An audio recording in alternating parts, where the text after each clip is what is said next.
Are we ready? We are ready. I'm incompetent, I'm sorry.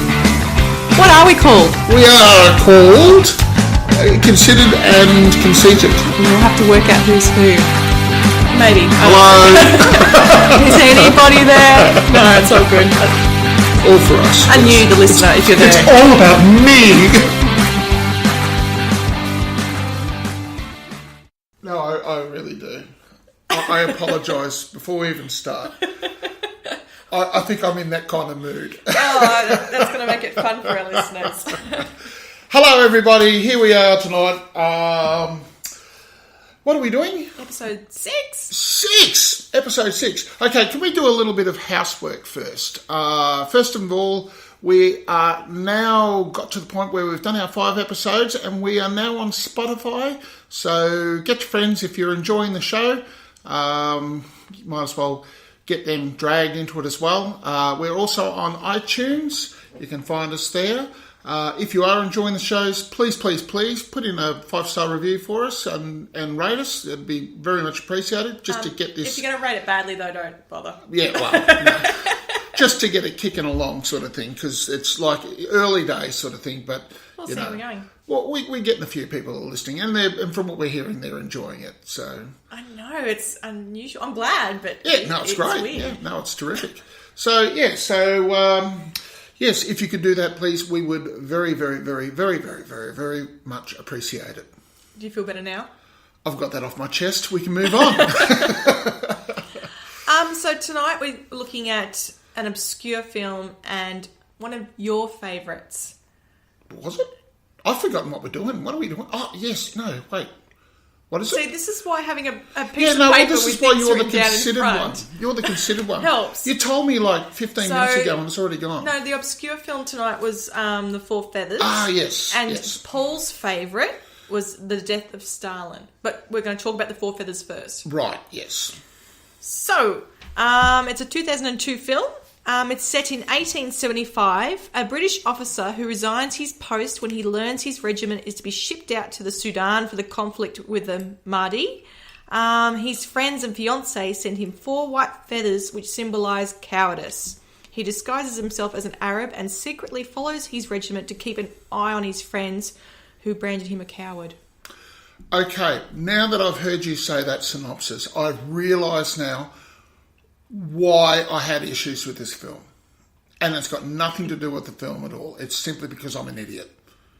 You're going to have to expand on that. Well, there was a campaign in the 1870s, 1880s, which the British were bringing the brand new, they called them machine guns.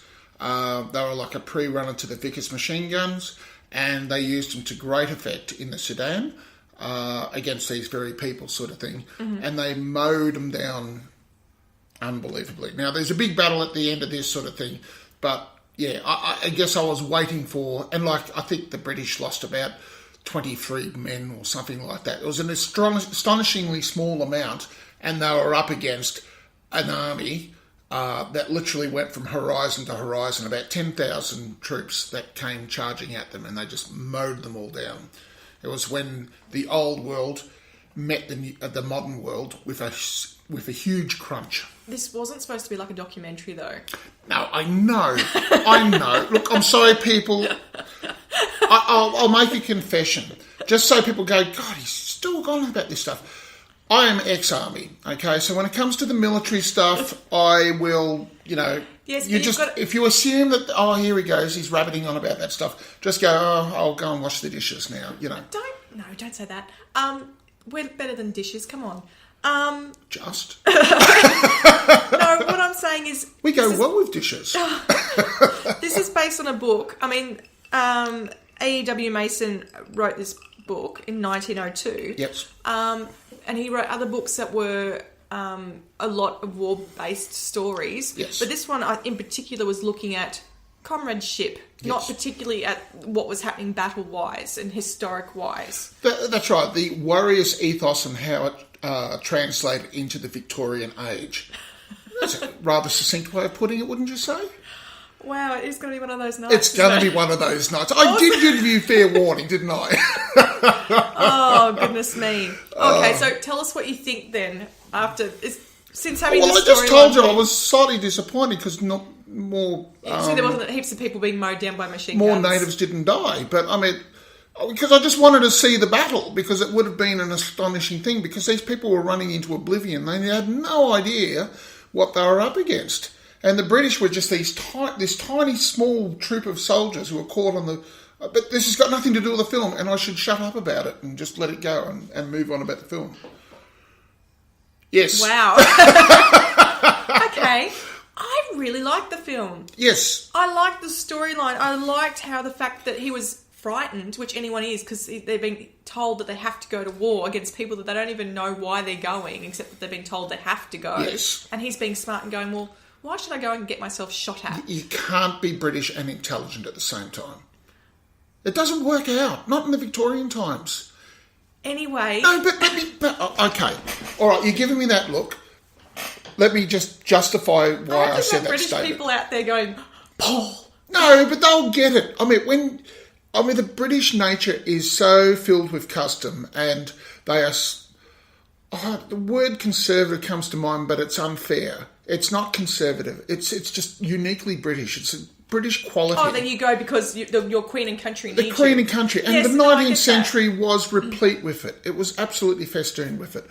But at the end of the day, tradition, in my own humble opinion, and my humble opinion is rarely that, but my opinion is that when you have a tradition, it wins over. No, it is at the detriment of individual thought.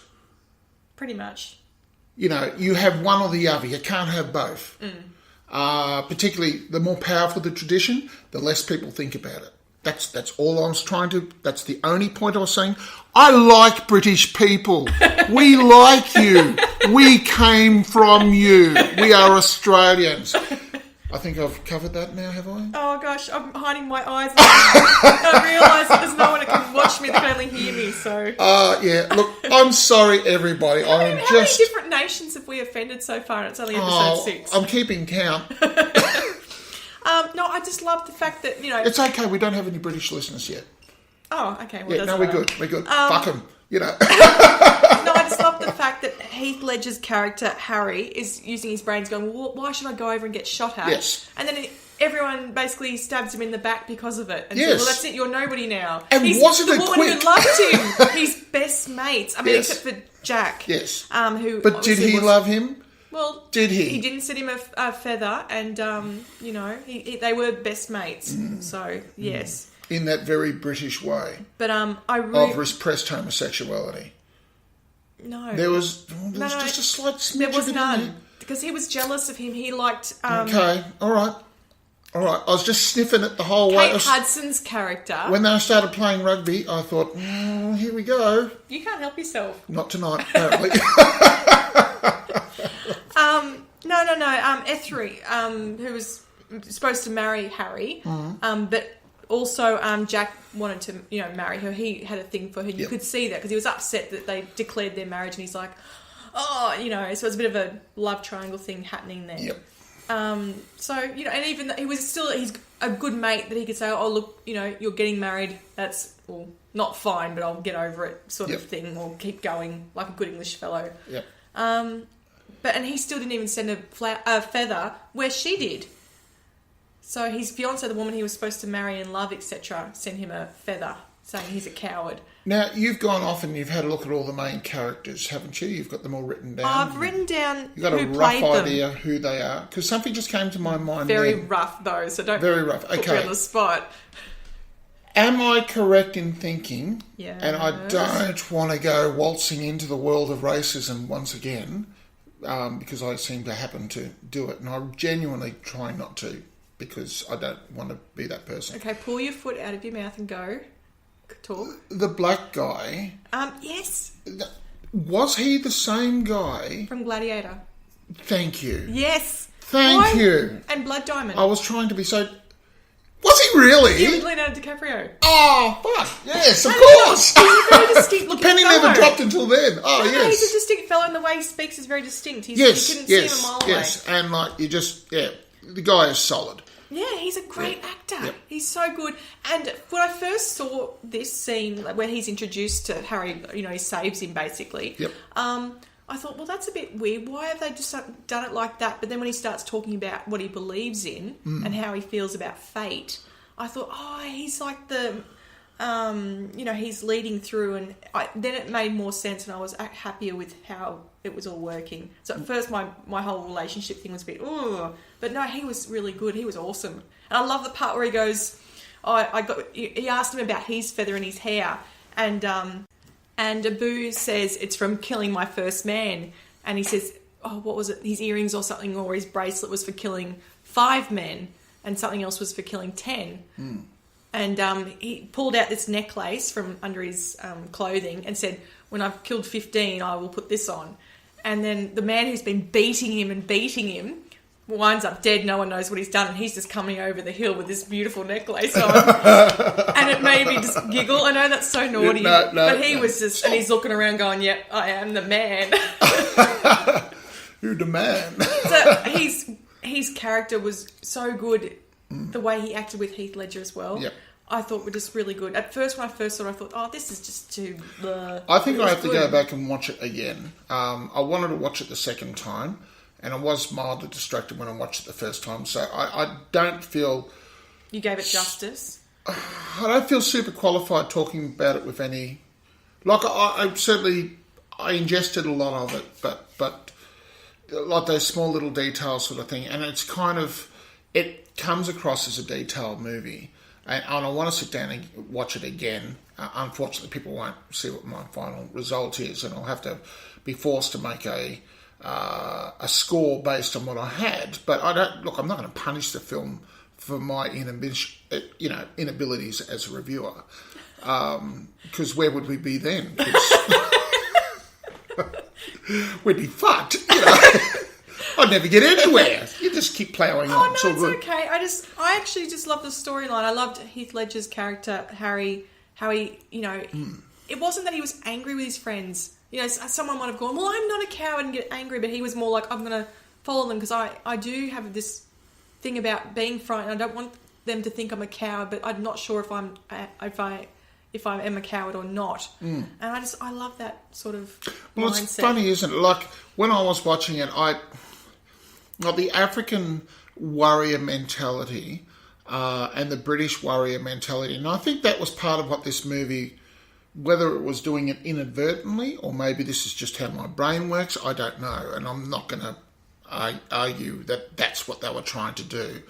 But the British are so formal, and yet in the 19th century they were kicking ass. Yes, they had the technology, but that was the reason why they were playing rugby at the start. They invented rugby for the simple fact that they could get schoolboys of a certain age, put them in, get them used to violence, get them used to pain, discomfort and everything like that. Was the whole point of rugby in the first place, rugby union as opposed to rugby league. I thought it was also about being a comrade and working together all of that. And it gets that whole warrior ethos going in a society that would otherwise be quite happy drinking tea and eating cucumber sandwiches, and it was very effective in that. I mean, I honestly think that rugby at those schools was a very soft power weapon of war. It really was a part of the training of a whole multiple generations through the 19th century of young men joined the British Army, went out and they conquered the world. Oh, yeah, they did. And that's where and that's what I mean. I took... So you were looking at this movie completely differently to what I was. Yes, I know. And that's fine. But both points of view are totally valid. Isn't that funny? I was looking at the storyline and all the relationships, and you're looking at just the war and... When it comes to that sort of stuff, and that's why I'm not going to press heavily on a lot of action shows and things like that, because I know I come with deep prejudices. That's okay. It gives the listeners two different... Yes, that's right. To listen to. So. If the girls are trying to understand how the guys are thinking about a certain film, guys generally, I don't know whether they're necessarily thinking about it, but that's stereotyping a lot. It's going to be one of those nights, I think. But no, I think a lot of guys, when they watch a film,